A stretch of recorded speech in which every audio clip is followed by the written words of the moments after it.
வணக்கம். சற்று முன் கிடைக்கப்பெற்ற ஒரு மிக மிக முக்கியமான செய்தி ஒன்று வெளியாகி உள்ளது. மக்களவை கூட்டம் இன்று நடைபெற்றது. இதில் திருமாவளவன் பேசியுள்ளார்.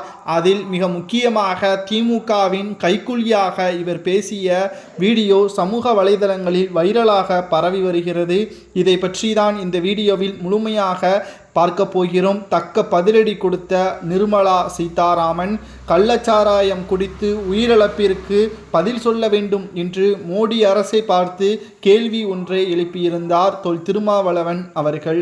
இதற்கு பதிலடி கொடுக்கும் விதமாக நிர்மலா சீதாராமன் அவர்கள், தமிழகத்தில் நீங்கள் கூட்டணி வைத்திருக்கின்ற ஆளும் கட்சியான திமுக ஆட்சியில் 65 நபர்கள் கள்ளக்குறிச்சியில் கள்ளச்சாராயம் குடித்து உயிரிழந்த பொழுது நீங்கள் தூங்கி கொண்டு இருந்தீங்களா என்று மக்களவையிலேயே கேள்விகளை எழுப்பியுள்ளார்.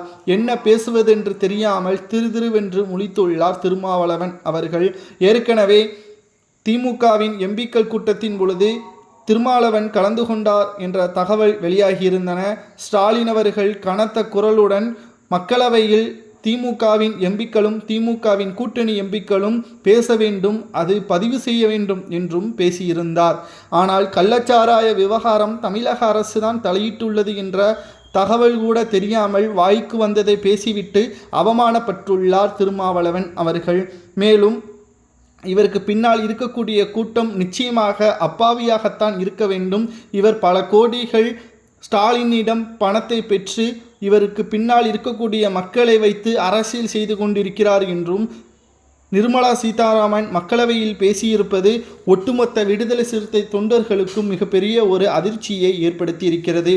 ஏனென்றால் கூட்டணி என்பது ஒரு சாரார் பக்கம் இருக்கக்கூடிய வகையில்தான் அமையும். ஆனால் திருமாவளவன் அவர்கள் நீதிக்கும் நியாயத்திற்கும் தலைவணங்காமல் துரோகத்திற்கும் வஞ்சகத்திற்கும் தலைவணங்கி செயல்படுகிறாரா என்ற ஒரு கேள்வியே இங்கு முன்வைக்கப்பட்டு வருகிறது. காரணம், திருமாவளவன் அவர்கள் கள்ளக்குறிச்சி கள்ளச்சாராய சம்பவத்தை பற்றி திமுகவை எதிர்த்து கூட பேசவில்லை என்றும் மக்களவையில் பேசுவது எந்த விதத்தில் நியாயம் என்றும் நிர்மலா சீதாராமன் அவர்கள் கேள்விகளை இங்கு முன்வைத்திருக்கிறார்.